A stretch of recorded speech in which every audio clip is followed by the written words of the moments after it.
being a black woman in fashion for me is very exciting because it means that I feel like I have a lot of opportunities now open to me because people are being more aware, are being more inclusive and being more open and understanding of different cultures.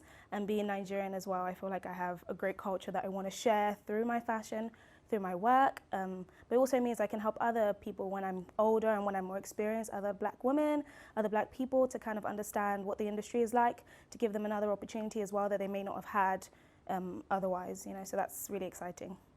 So black representation for me means that you not only include me in things or include my people as black people in things, in events, in organizations, in just understanding us, but you also seek to understand us for who we are, not just oh, okay, that's just a token black person or the token person of color, but just actually what is your culture about? Because I feel like we take a lot of time to understand other cultures, European cultures mainly, but we don't take the time to understand black cultures and just see it as an other. But I want it to be truly included and truly celebrated.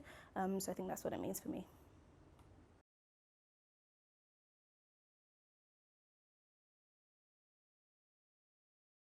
One of the key things that I've noticed, and it has internally angered me, is over the past year, I've been seeing a lot of fashion companies use black models as the cover of their campaign, which is amazing. Don't get me wrong, that's really good.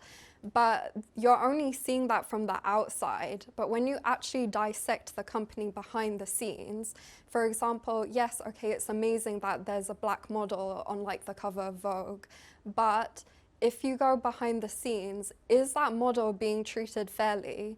For example, I've had so many stories where black models have been treated horribly behind stage. For example, the hairstylist doesn't know how to work with their hair, or the makeup artist doesn't know how to work with melanated skin tones.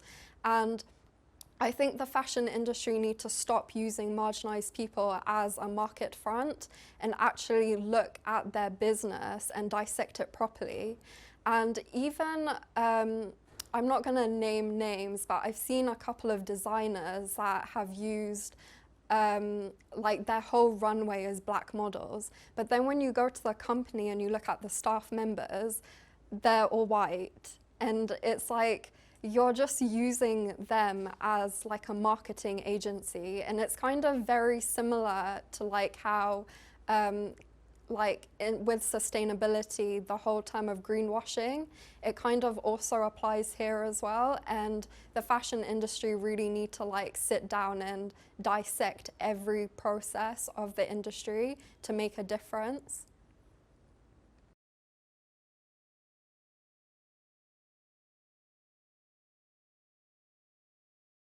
The first thing I've learned is we need to listen. We are all, as people, talking at the same time, but no one is listening. And that's the biggest problem.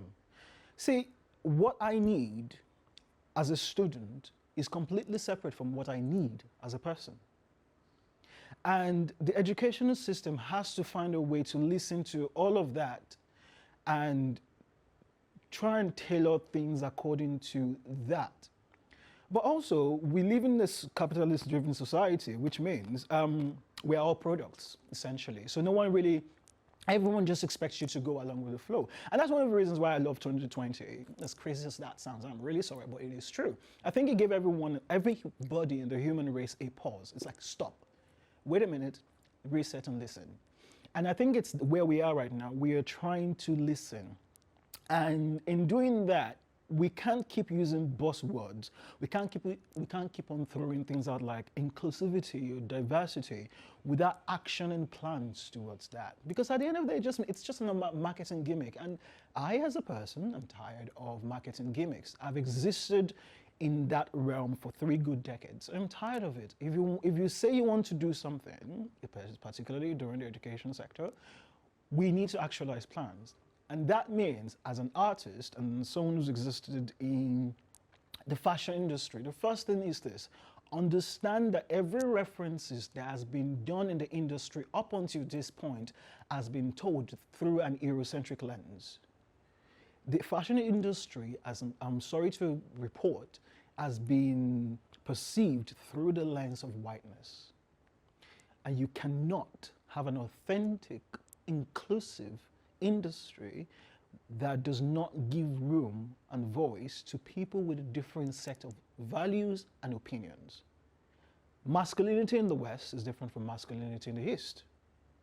And the whole gender neutral thing that people are doing right now doesn't necessarily come across that way if you're exposed to a lot of like Asian cultures, because there genders are not necessarily enforced through codes of dress. It's different. And if you want to speak these things and have a much more inclusive industry, I think it just starts with listening. Just take a minute and listen. Yeah. So what's next for me? Go through life with a quiet rage, yell at people, have lots of mental breakdowns, and try to use all those things in my fashion. That's it.